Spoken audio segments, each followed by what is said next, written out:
اعوذ باللہ من الشیطان الرجیم بسم اللہ الرحمن الرحیم السلام علیکم ناظرین، آپ کا ہوسٹ فیصل عزیز پر ناظرین، میں نے آپ کو پہلے ولاگ میں یہ عرض کیا تھا کہ عمران خان کے صاحبزادے قاسم اور سلمان وہ اپنے والد کو انصاف دلانے کے حوالے سے میدان میں اتر آئے۔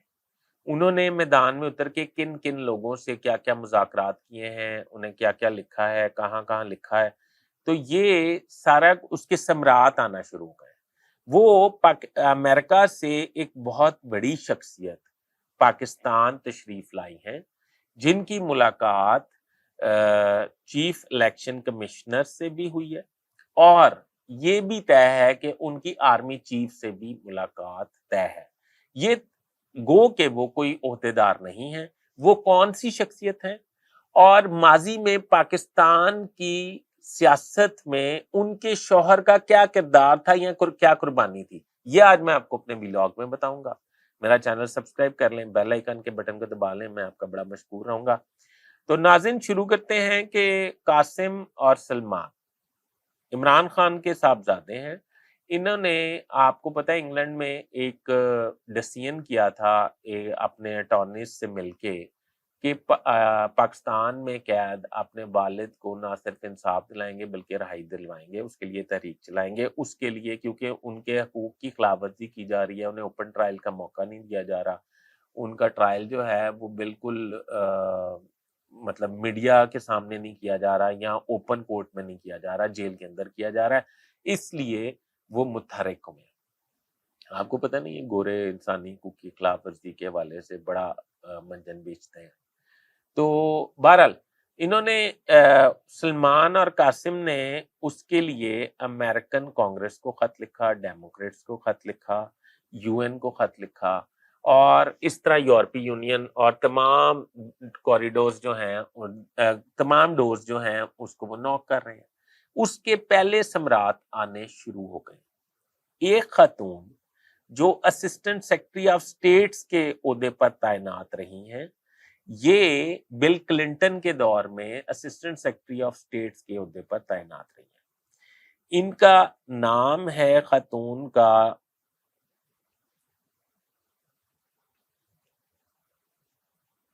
Robin Rafale. یہ رابن رافیل جو ہیں، یہ امریکہ کی طاقتور شخصیت سمجھی جاتی ہیں۔ یہ بطور اسسٹنٹ سیکرٹری آف سٹیٹس جب تھیں تو یہ پاک افغان جو معاملات تھے انہی کو ہینڈل کرتی تھی اور انہی افیئرز کو ڈیل کرتی تھی اور ان کا ہی حل کرتی تھی، اور ان کی ہی ریکمنڈیشن پر معاملات پاکستان اور افغانستان سے طے کیے جاتے تھے۔ یہاں وہ جنگیں ہونا، وہ جنگ کا جو ہے مطلب انہوں نے حتی الامکان کوشش کی تھی کہ افغانستان میں جنگ نہ ہو سکے۔ آپ کو یاد ہے بل کلنٹن کے دور میں نہیں تھی، یہ بش کے دور میں شروع ہوئی تھی۔ تو انہوں نے یہ کوشش کرتی تھی، یہ صلح جو سی شخصیت ہیں، اس لیے یہ پاکستان تشریف لائی ہیں۔ ان کی یہ لابنگ فرمز بھی چلاتی ہیں امریکہ میں۔ ان کی جو سارا پروٹوکول ارینج کر رہا ہے اور ملاقاتیں ارینج کر رہے ہیں، وہ پاکستان امریکن امبیسی کر رہی ہے۔ تو اس کا مطلب یہ ہے کہ ان کا اثر و رسوخ ابھی بھی ہے۔ اور میں آپ کو یہ بھی بتاؤں گا کہ یہ ماضی میں ضیاء الحق صاحب ہمارے مارشل ایڈمنسٹریٹر تھے پاکستان کے، ان کے ساتھ ایک امریکن امبیسڈر جو ہے وہ طیارے میں ہلاک ہو گئے تھے۔ وہ جو C-130 جو ہے وہ اس کا کریش ہوا تھا تو اس میں وہ ہلاک ہو گئے تھے، وہ ان کے شوہر تھے، رابن رفیل کے وہ شوہر تھے۔ وہ اس وقت پاکستان میں امبیسڈر، اور پاکستان میں امبیسڈر، اور یہ ان کی اہلیہ ہیں۔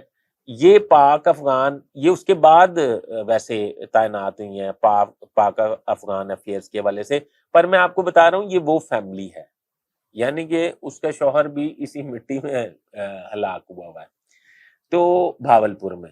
تو کہنے کا مقصد، یہ ڈیڈ باڈی بھی یہی ریسیو کرنے آئی تھی ان کی۔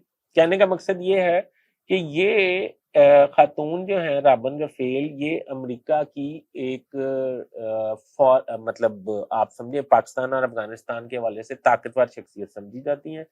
یہ ان کی ملاقات امریکن امبیسی نے الیکشن کمیشن راجہ سکندر سلطان سے بھی کروائی ہے۔ ان کی ملاقات سننے میں آیا رپورٹڈلی کہ آرمی چیف سے بھی طے ہے، اور ان کی ملاقات اور مقتدر حلقوں میں اور اعلیٰ حکمرانوں سے بھی طے ہے۔ اس ملاقاتوں کا بنیادی طور پہ مقصد عمران خان کے حوالے سے نوک کرنا ہے نہ صرف پاکستان حکومت کو بلکہ اسٹیبلشمنٹ کو بھی۔ ان کا یہ خیال ہے کہ امریکہ اگر عمران خان کا اوپن ٹرائل نہیں ہو سکتا تو پاکستان میں امریکن امبیسی میں موجود جو ڈپلومیٹس ہیں وہ اس ٹرائل میں جا کے بیٹھیں اور اس کو سنیں۔ اگر وہ فری اینڈ فیئر ٹرائل ہے تو پھر اس کے مطابق مقدمہ چلنا چاہیے۔ اگر وہ فری اینڈ فیئر ٹرائل نہیں ہو رہا تو پھر ان کو اپنی مطلب خدشات سے امریکن حکومت کو آگاہ کرنا چاہیے، اور اگر وہ فری اینڈ فیئر ٹرائل ہو رہا ہے تو اس کے مطابق ان پہ کیس چلنے چاہیے، پر ان کو ذاتی اناد کا شکار نہیں بنانا چاہیے۔ ان پہ کوئی ایکسٹرا آرڈنری سزائیں یا ایکسٹرا آرڈنری کیسز جو ہیں وہ نہیں لگانے چاہیے۔ یہ ان کا خیال ہے اور یہ ان کا موقف ہے اور ملاقاتوں کا ایجنڈا ہے۔ وہ اب پاکستان کا دورہ ختم کر کے میرے خیال واپس جانے والی ہیں۔ جب وہ واپس چلی جائیں گی تو پھر اس کے بعد پتہ چلے گا کہ ان ملاقاتوں کا رزلٹ کیا سامنے آیا ہے، اور ان ملاقاتوں کے بعد کیا عمران خان کو ریلیف مل رہا ہے یا پی ٹی آئی کو ریلیف مل رہا ہے یا نہیں مل رہا۔